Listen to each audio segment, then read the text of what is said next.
raised, it's plain to see. This is how we roll UP. I got stories, let me tell it. Bow and arrow and a dope-ass mullet. Take one shot, that's all it took, son. When I fish, it takes one hook, son. Hunt big game, just take one look, son. Now I killed it. Alright, let's roll. Today is October 21st. Welcome to episode 6 of You Gotta Want It podcast. I think I'll post this Thursday morning, so for the 10 listeners out there, it will be up the 23rd of October. Tonight I think we'll go over what to look forward to in the next coming weeks, and some housekeeping on how the past weekend went, and whatever else I could think about along the way. But right off the bat, to start the weekend, Friday night, camp owner Jeff knocked himself down an 8-pointer right at closing time. I didn't end up going out that night. It was one of those afternoons that you think to not even try hunting. I believe the temp was pushing 70 and it was pretty windy until I think the last 30 minutes of shooting a light. It was just enough of an off wind out of the south-southwest that it was okay to try the ridge post where Jeff headed to. That was the only deer that showed up as well, which ended up working out. He came in perfect and Jeff got a 20-yard shot on him. This is one of those times where just going to sit, even though the weather and everything isn't in your favor, ended up paying off and could really change a season for a person that when you just go and sit like that and catch a break and buck walks in and get the job done, even when the conditions aren't right. The arrow passed right through him and he took off, according to Jeff.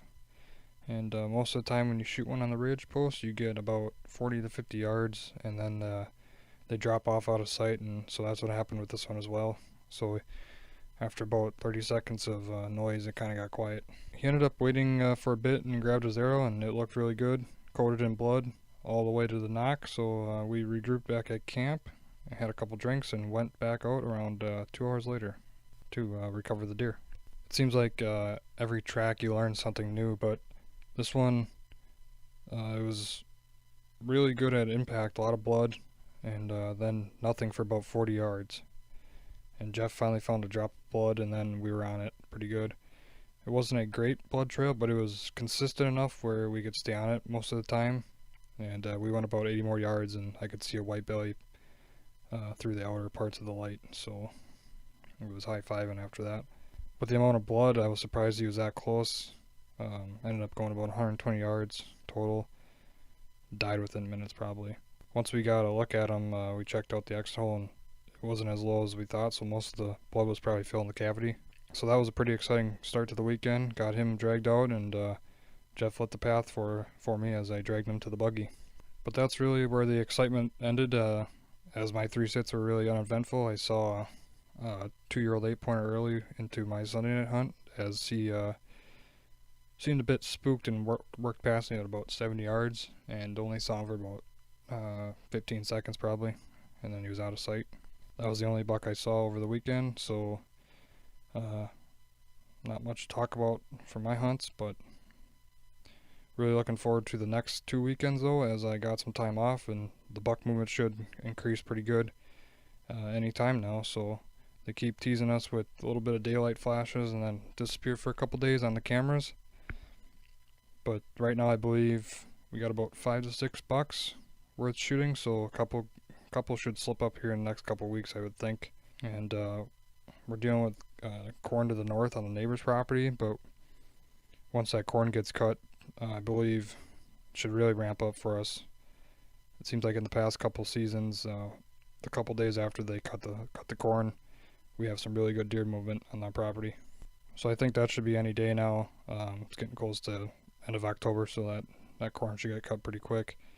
And I think I said it last week, but the 24th is really looking good. It's really looking like the day to be in the woods. All of Friday really, and Saturday morning look really good. Looks like we're going to be touching the high 20s in the morning Saturday, which would probably be the coldest of this fall so far, which should have the deer up and moving, I would think. And we've had some really rainy days the past couple days, so hopefully mix this cold in with some clear weather and things could really heat up, I think. So if you got some hot scrapes this weekend, that would be an awesome time to sit on one of those. If you can get to one in the morning near the bedding, that could really do you pretty well. So I would do scrapes in the morning if you can, and then obviously food sources in the afternoon are still going to be key. It's not peak rut yet or anything, so bucks are still be hitting the food sources if you got them. And if you want to get more aggressive, maybe sit tighter to the bedding and cut the deer off as they head to the food sources. But like I said, food sources in the afternoon and scrapes in the morning if you could. Another spot would be a water hole perhaps. As we get closer and closer to the rut, bucks are going to need that water.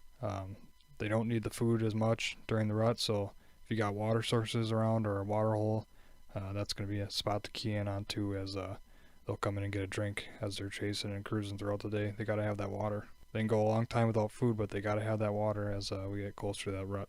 I myself, I got a couple options to decide on for the Friday morning hunt. I hung a new funnel spot on the edge of the hardwoods that could be worth a sit, I think. The camera, though, on the mock scrape has been pretty dead. But I think once they start cruising a bit, it will be a spot that they pass quite a bit based on the trails going north and south down there. But would be a good spot to get eyes on one maybe, and maybe grunt him in, or just see what kind of movement he's doing in the mornings. I think another good option for me would be a place we call the Dozer Stand. It's a good morning access spot, and it sits on a two-track that splits two good bedding areas, and the deer like to use that two-track as well as the trail we made that connects that. And had a lot of good action on that last year with bucks using that a lot of times in the mornings, heading to and from other areas that they bed in.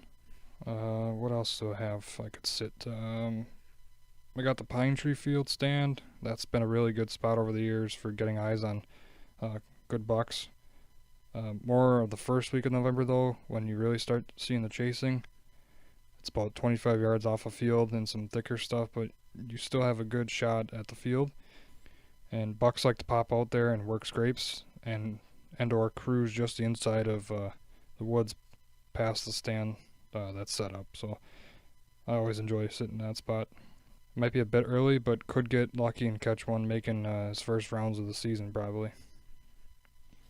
That's been one of my favorite stands just because you never know what could come by, and there's always chasing going on in that field, it seems like.